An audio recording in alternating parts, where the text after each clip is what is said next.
For most of human history, the unknown was somewhere out in the distant cosmos. But on the night of July 15th, 2019, the unknown was staring right at a US Navy warship, deep inside the USS Omaha, in the Combat Information Center, with no windows, just stacked monitors and radar scopes, and the constant low murmur of people watching the ocean through these machines.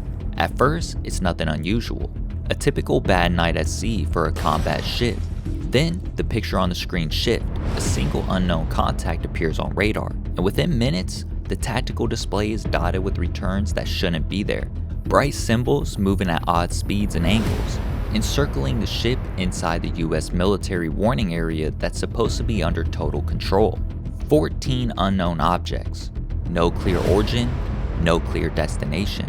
In that moment, one of the most advanced warships on Earth is surrounded by something that it can see, track, and record, but not identify. Outside, the wind is still hammering the deck, 6-foot swells pounding the hull, yet whatever's out there is simply hovering. Someone in the CIC watches one of the objects streak across the screen and says quietly, "Took off, booking it." Seconds later, one of the unknown drops towards the surface of the Pacific. On the infrared screen, it's a perfect bright sphere. It reaches the horizon line. No explosion, no debris. A submarine is sent to search the impact point. It finds nothing. Years later, the official status of every single one of these objects is the same, unidentified. This is not just about a UFO video. This is about what happens when the most powerful Navy on Earth meets something in its own training range, and it still doesn't know what it is. To understand that night, you have to understand where it happened. We're in the Pacific, off the coast of San Diego. On a map, it's just empty blue. No major shipping lanes, no beachfront condos, but for the US military, it's something else. A warning area, a slice of ocean carved out for live fire exercises, flight training, and the kind of things you don't want your civilians anywhere near. This is territory the Navy knows like the back of their hand. And in 2019, this patch of water is busy. Destroyers like the USS Kidd, USS Raphael, USS Russell, and the USS Paul Hamilton, and the USS John Finn are all out there cycling through operations. Later, their deck logs will quietly tell a different story. Multiple nights of strange aerial activity, drones, USOs, unmanned aircraft that appear circling the ships, pace them for hours, and then disappear again. The Omaha encounter is the cleanest window we get into that swarm, not from some fisherman's phone, but from inside the black box where American warships actually fight from, the CIC. The Combat Information Center is the ship's brain. There are no windows, no view of the ocean, just radar scopes, infrared feeds, communication consoles, and the people trained to interpret them. On July 15th, the conditions are already bad. You hear it in the background chatter. It's windy as f*** out there. Got a lot of white water out there. 6-foot swells.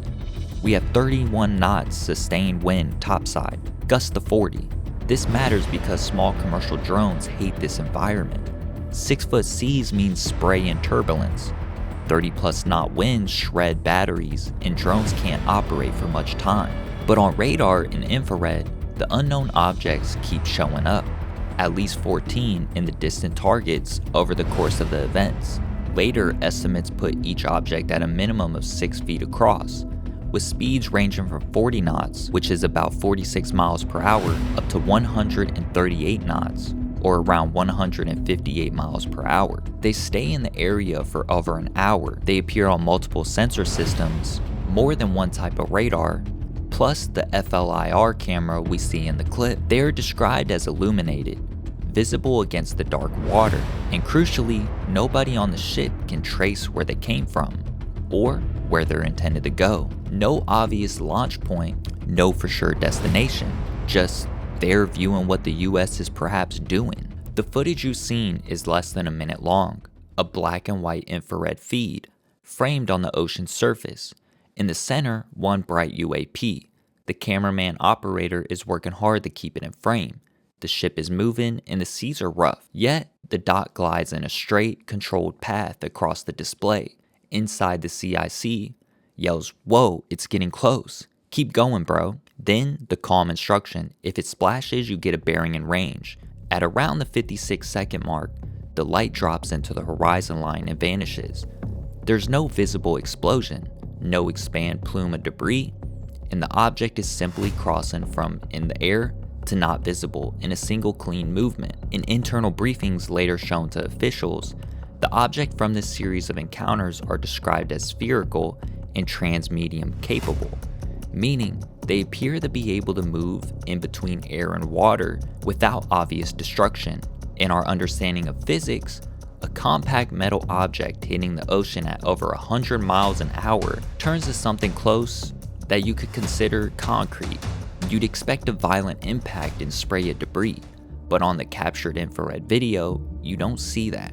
No dramatic splash, no heat bloom, nothing for the sensors to really grab onto.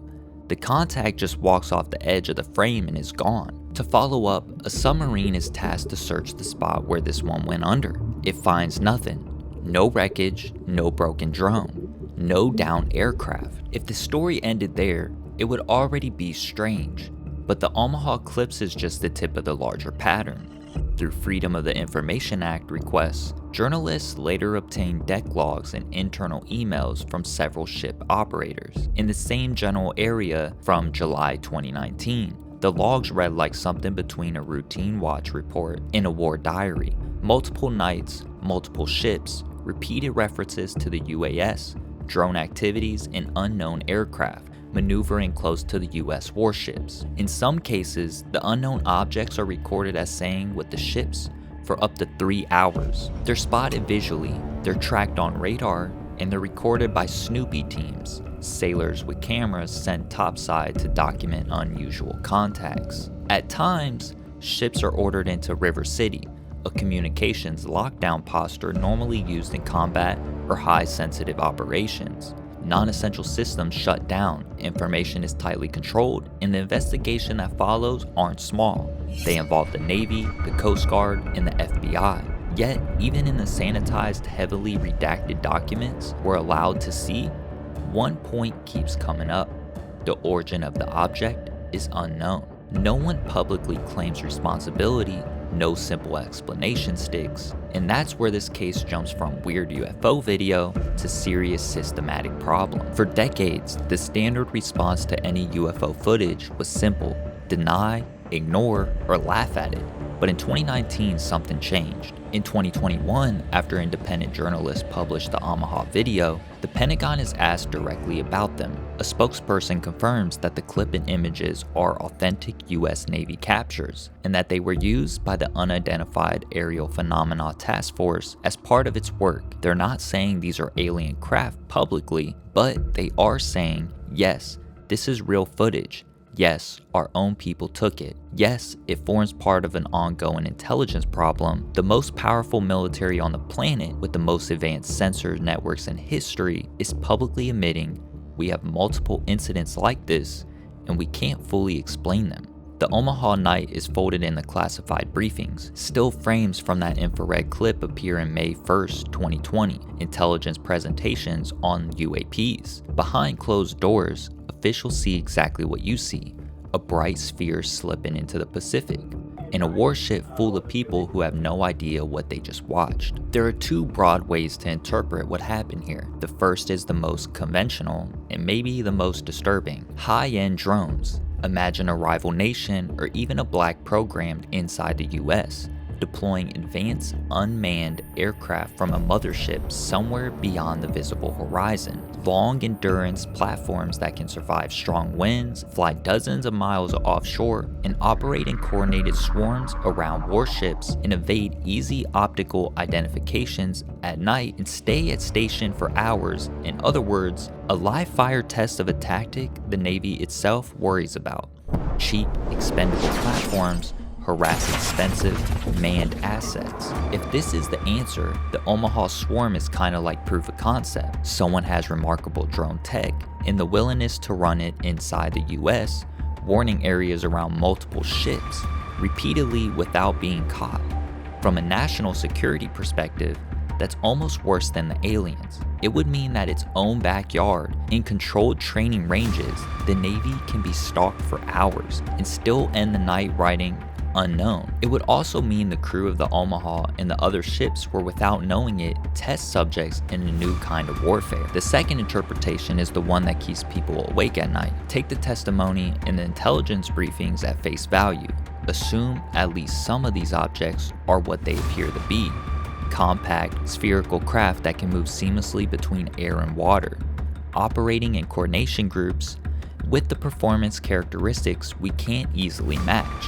If vehicles like that are real, which they are, then several things follow. They didn't just get invented in 2019. Someone or something has been iterating on this tech for a long time. They can approach one of the most powerful navies on Earth in its own training range and leave whenever they want it, without any issues. Our best sensors can record them, but not fully understand them. At that point, you're in territory that system isn't built to talk about, because either this is a breakthrough technology hidden behind layers of classification so deep even frontline crews are left in the dark, or it's not ours. No government has stepped up and said, those were ours, but then again, why would they? No investigation released to the public has closed the loop and ruled out all the unknowns. The objects that swarmed the Omaha remain, in the blandest possible language, unidentified. The night the Omaha was swarmed is important not because of what we know about it, but because of what the gaps reveal.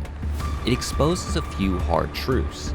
First, our control is thinner than we like to believe, even in our own restricted ranges. With billion-dollar ships and integrated sensor networks, there are events that end with "we don't know." Secondly, the system is built to bury uncertainty. When something doesn't fit, it gets classified, redacted, wrapped in jargon, and pushed onto obscure task force. The public sees 30 seconds of a grainy footage. Behind are stacks of reports, briefings, and unanswered questions. Third, our explanations are shaped by incentives. Admitting a rival power can dance drones around our warships is embarrassing and dangerous. Admitting your own black program is doing it raises ethical and legal nightmares. Admitting something else entirely is off the map, so the story gets compressed in the safest possible sentence. We can confirm the footage is authentic US Navy imagery of an unidentified aerial phenomenon. Years later, no clean answer.